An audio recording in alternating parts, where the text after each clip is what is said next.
want to talk to you very personally, because I've known Hillary Clinton for more than 20 years. We're actually family.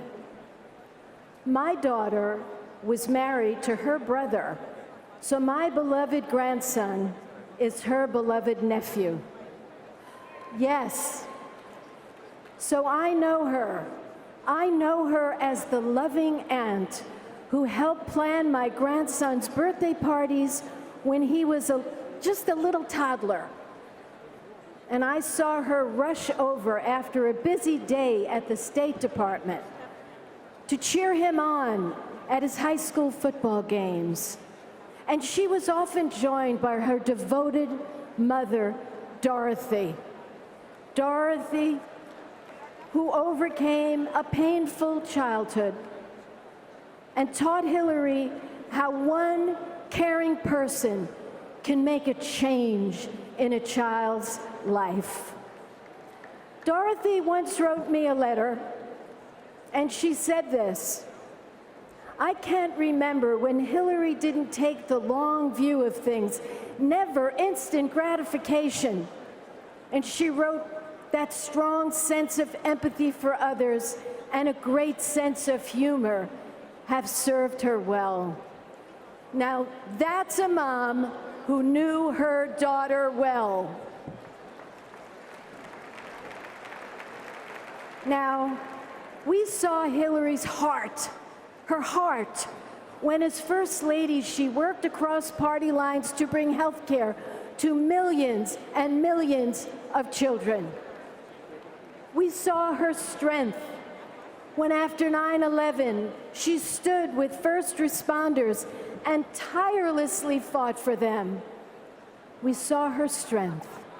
We saw her leadership when as Secretary of State, Hillary Clinton restored America's standing in the world. You remember that after the Bush administration. And I personally saw the light in her eyes when she became a grandmother, and her fight for a better America became even more personal and even more urgent.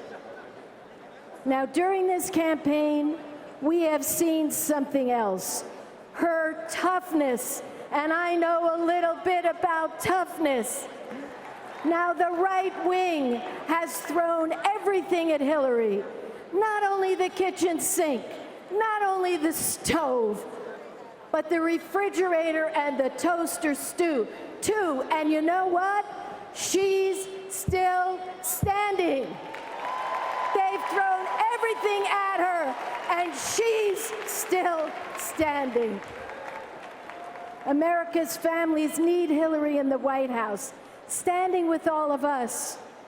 We need a president who knows it's just plain wrong that women make 79 cents for every dollar paid to a man. And yet her opponent refuses to support equal pay. He says, quote, "The marketplace is going to make sure of it." Well, it's 2016, and we're still waiting, Mr. Trump. We can count on Hillary to fight to raise the minimum wage. Her opponent says wages are too high.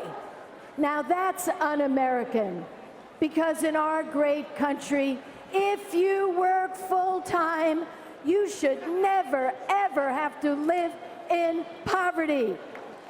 We can count on Hillary. We can count on Hillary to protect our right to choose. Her opponent said a woman should be punished for exercising her right to choose, and then picked a running mate who believes Roe v. Wade belongs, to quote him, "in the ash heap of history." Well, I have a message for Donald Trump and Mike Pence. We are not going back to the dark days when women died in back alleys. We are never, ever, ever going back. Never.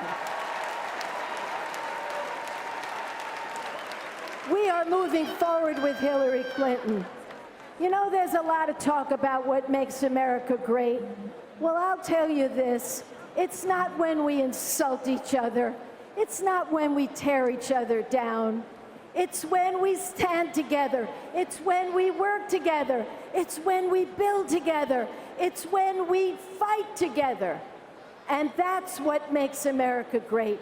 And that's what Hillary Clinton will do. And that is why I'm telling you tonight, Hillary Clinton will be our next president of the United States of America. Thank you, California. Thank you, America. Thank you.